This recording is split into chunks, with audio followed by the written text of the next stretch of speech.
അണ്ണനുണ്ടല്ലോ. ആ അത് മതി. ആര് തീരുമാനിച്ചാലും എനിക്ക് കുഴപ്പമൊന്നുമില്ല. ആ അങ്ങളെ, പിന്നെ ഷോപ്പിന്റെ ഉദ്ഘാടനത്തിന്റെ കാര്യം മറക്കണ്ട. കൃത്യസമയത്ത് അങ്കിൾ അവിടെ ഉണ്ടാവണം. എല്ലാം മുന്നിൽ നിന്ന് നടത്തി തരുകയും വേണം. അത് ഞാൻ ഏറ്റു, ഞാൻ വരും. അത് മതി. നിങ്ങളുടെയൊക്കെ അനുഗ്രഹം എനിക്ക് വേണം. എന്നാ പിന്നെ ശരി, പോയിട്ട് കുറച്ച് അത്യാവശ്യമുണ്ടേ. എല്ലാ കാര്യങ്ങളും ഒന്ന് സെറ്റാക്കണം. എന്നാ ശരി, പിന്നെ എല്ലാം നന്നായിട്ട് നടക്കട്ടെ. All the best. Oh thank you. അപ്പോ എല്ലാം പറഞ്ഞ പോലെ. ശരി. ഓക്കെ.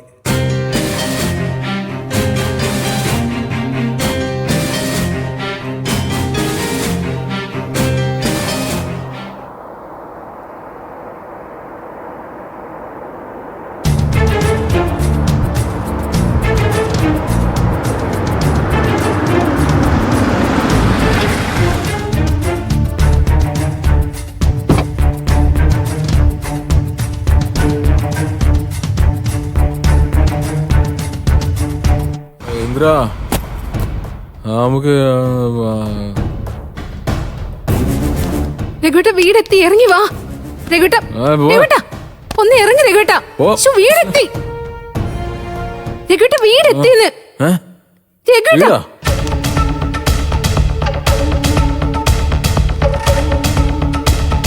അങ്ങനെ ഇവിടെ കൊണ്ടുവന്ന് എനിക്കിവിടെ വരണമെന്ന് പറഞ്ഞില്ലേ അമ്മ? അമ്മ എനിക്ക് ഇവിടെ വരണ്ട, എനിക്ക് തിരിച്ചു പോണം. രഘുട്ട വെറുതെ ബഹളം വെക്കാതെ ഒന്ന് ഇറങ്ങി വാ, അകത്തേക്ക് പോ. ഞാൻ ഇറങ്ങൂലെന്ന് പറഞ്ഞില്ലേ, ഞാനില്ല. മോനെ രഘു ഇറങ്ങി വാ. അമ്മ എടാ എന്തിനാ വണ്ടി വിട്, വാ വണ്ടി വിട്.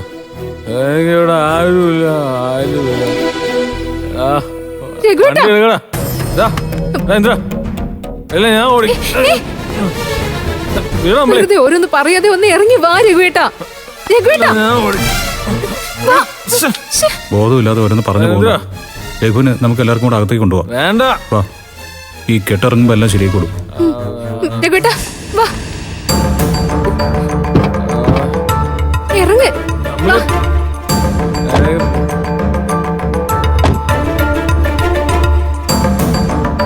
അമ്പിളി പിടിക്ക്. രഘു വന്നേ. രഘു എനിക്ക് പോണം. നീ വന്നേ. വണ്ടി ഞാൻ എടുക്കാം. വീട്ടില് എന്ത് എനിക്ക് ഇവിടെ നിന്ന് പോണം. വാ വാ, നീ പറയുന്നത് കേക്ക്. രഘു നമ്മുടെ വീടെത്തി, വാ കേറ്. എവിടെ കൊണ്ടുപോവാ? അവസ്ഥ ഇത്. രഘുവേട്ടൻ എന്ത് ഇങ്ങനെയൊക്കെ ചെയ്യുന്നത്?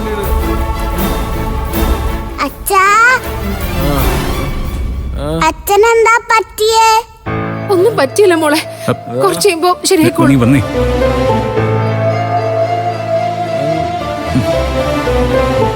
ചിരു വല്ല തൈരോ മോരോ ഉണ്ടെങ്കിൽ എടുത്തുണ്ടോ, എന്റെ കെട്ടിറങ്ങട്ടെ.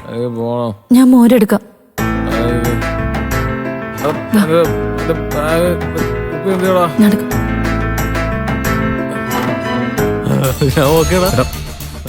നീ വാ, കുഴപ്പമില്ല വാ. ആദ്യം കുറച്ചേരം ഷവറിന്റെ അടിയിൽ വെച്ച് തലേന്ന് തണുപ്പിക്കട്ടെ, അത് കഴിഞ്ഞു മതി. ശരി ശരി. എനിക്ക് പോണം. രഘു എന്നെ ആരും പിടിക്കണ്ട, ഞാൻ ഓക്കെ. കുഴപ്പമില്ല വാ. അമ്മ ഞാൻ പറയുന്ന അനുസരിക്കും. കേക്കടാ.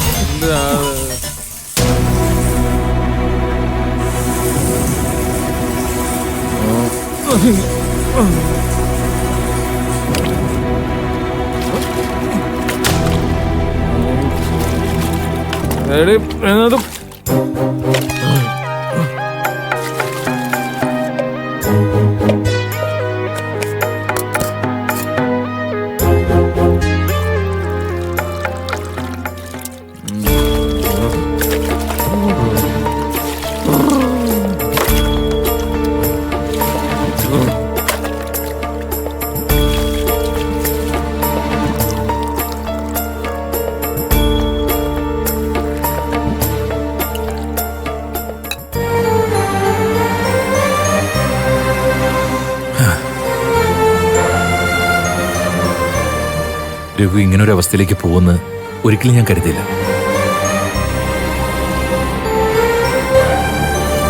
അതെ, പാവം. അമ്പിളി രഘുവിന് വേണ്ടി ഒരുപാട് കഷ്ടപ്പെട്ടിട്ടുണ്ട്. മനസ്സിൽ ഇത്രയൊക്കെ സ്നേഹം ഉണ്ടായിട്ടാ അതൊന്നും പുറത്ത് കാണിക്കാതെ വാശിയും കാണിച്ച് രഘുവേട്ടനോട് പിണങ്ങി മിണ്ടാതിരുന്നത്. അവർ രണ്ടുപേരുടെയും സ്വഭാവം ഒരുപോലെ തന്നെയാ. സ്നേഹിക്കുന്നവർക്ക് വേണ്ടി മരിക്കാൻ വരെ തയ്യാറാവും. പക്ഷേ പിണങ്ങാനും അകറ്റി നിർത്താനും ഒക്കെ ചെറിയൊരു കാരണം മതി. അമ്പിളിയുടെ ഈ സ്നേഹവും കരുതലും ഒക്കെ രഘുവിനെ പഴയ ജീവിതത്തിലേക്ക് തിരിച്ചു കൊണ്ടുവരും. അതെനിക്ക് ഉറപ്പാ. ഞാനത് രഘുവേട്ടനും എടുത്തിട്ട് വരാം.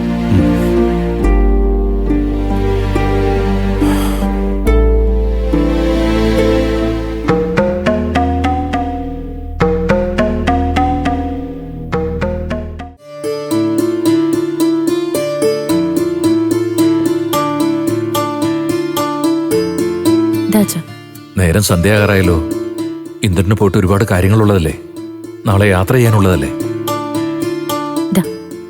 യാത്രയ്ക്കുള്ളതെല്ലാം അതിന് പാക്ക് ചെയ്ത് വെച്ചു കഴിഞ്ഞു.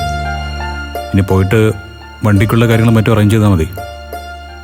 ഇന്ദ്രന്റെ തിരക്കിനിടയിലും ഇങ്ങനെ ബുദ്ധിമുട്ടിക്കേണ്ടി വന്നു. ആ, എന്ത് ചെയ്യാനാ, സാഹചര്യം ഇങ്ങനെ ആയിപ്പോയി. ആ, അതൊന്നും സാരമില്ല അച്ഛാ. ഇതും എൻ്റെ കുടുംബമാണ്. ഇവിടുത്തെ കാര്യങ്ങളും ചെയ്യേണ്ട ഉത്തരവാദിത്വം എനിക്കുള്ളതാണല്ലോ. ഇന്ന് ഇന്ദ്രേട്ടൻ ഇല്ലായിരുന്നെങ്കിൽ ഞങ്ങൾ ശരിക്കും കഷ്ടപ്പെട്ടേന്. അതെ, 5 പെൺമക്കളെ തന്നപ്പോ ഞാൻ സന്തോഷിക്കായിരുന്നു ചെയ്തത്. എല്ലാരും പലപ്പോഴും ചോദിച്ചിട്ടുണ്ട്, ഒരു മകനില്ലാത്തതിൽ സങ്കടമുണ്ടോ എന്ന്. പക്ഷേ അങ്ങനൊരു വിഷമം എനിക്കൊരിക്കലും തോന്നിയിട്ടുമില്ല.